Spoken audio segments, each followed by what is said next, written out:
Yo, what's up guys? Frank Daniels here. Today I'm going to give you the 4 pillars of physical transformation. And you're going to need these 4 things in order to be able to accomplish just that and of course change your life. Now before I get into a conversation about that, I'm going to point out the fact that we are constantly influencing the cellular turnover in our bodies.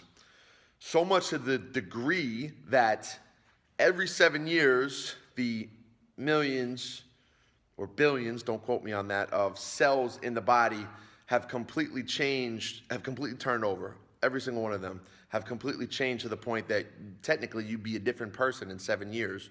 So to understand that is to understand the importance of, if you're going to physically change, you're going to want to do these 4 things that I'm going to tell you about right now.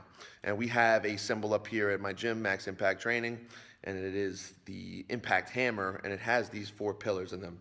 So I'm going to go over them now. The first one is training. Sounds pretty obvious, right? If you want to physically change your body, create more muscle tissue, get more lean, get more ripped, become more athletic, you're going to have to train.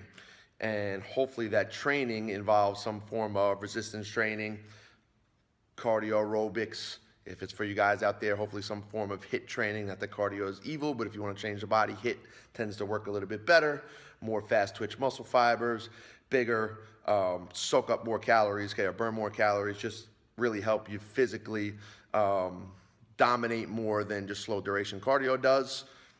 Okay, just an FYI. But what are we doing? We are breaking down muscle tissue in order to be able to rebuild muscle tissue to become more resilient against the constant stimulus that we're giving to it. If we're not training, if we're not working out, we're going to get atrophy, right? Muscles go away. The cellular turnover means muscles are going to go away because we're just not using them often enough and we're not getting them stronger. Okay, it's the bottom line. So you're influencing that. You can influence it with training the appropriate way, or you can do nothing and get weaker and you get that result, right? The second pillar is fuel, nutrition, right?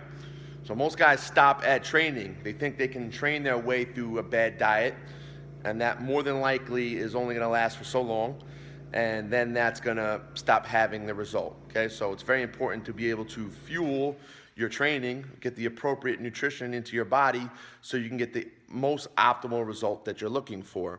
And it's a real simple formula. You don't have to know much about biology or what's going on inside the body, what's going on inside the body's systems when you put crap in. If you put crap in, you get the ultimate end result of that is to get a crap result. You are influencing your cellular turnover with junk, okay?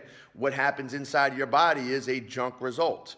And if you put good stuff in, the things that fuel exercise so you can train harder, so you can recover better, healthy foods, again, that help your internal systems do what they're supposed to do, good results come from that. So not only are you healthier internally, you are more resistant to disease, right? Okay, you're healthier, you're resistant to those things, you recover faster, okay, you train harder, and you're able to sustain a higher level of performance over the long haul, okay? All good things happen. So you don't have to understand exactly what's going on with biology, what's going on with hormones. Put crap in, get a crap result. Put good stuff in, get a good result, all right? Number 3, recovery.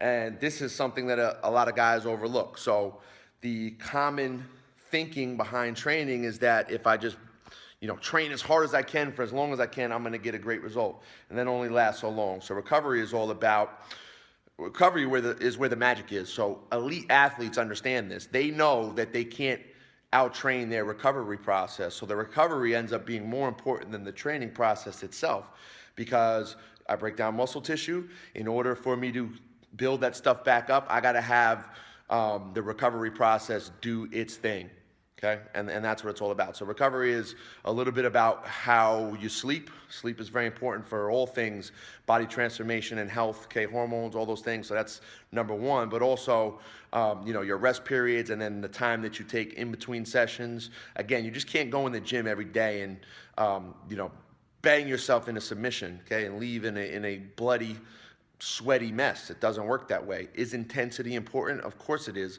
but intensity to the point where you can do this, okay, again and again and again for the duration, okay, for the next 20 years, not just the next 20 days, the next 20 years. And you have to take into account what you're doing to your body over the long haul and not necessarily just in the short term. So recovery, super important, all right? You guys gotta understand that.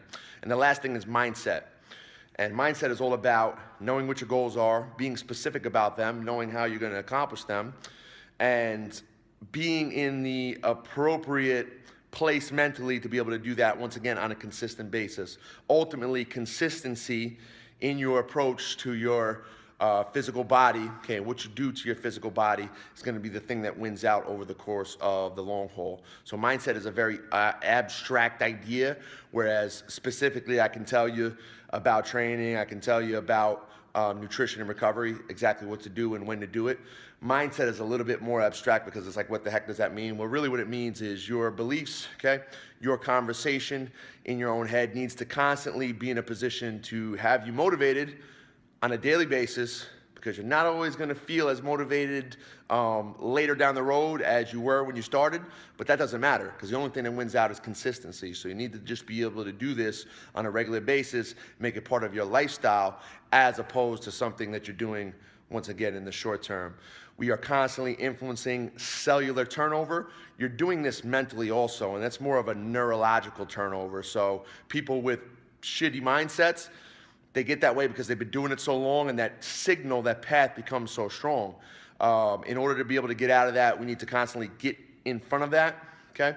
And give ourselves, for lack of better terms, positive thoughts, positive affirmations that lead to us taking action on the things that we want to accomplish, and doing it so often that eventually it just becomes a stronger signal, a stronger path to excellence, okay, and high performance, and that's what it's all about. So that's it, guys. Those are the 4 pillars that you need for physical transformation. Once again, training, nutrition or fuel, recovery. Recovery, don't do that, you get this, all right? Recovery, and of course, mindset needs to be in the appropriate place. Okay, I hope this video helped you guys out. If you really enjoyed it, I got a free report for you dudes out there. 7 steps to shredded. You could download that by clicking one of these buttons around here. Click that, where I talk more about the specifics of training, nutrition, recovery, and of course, mindset. Guys, enjoy. Catch up with you soon.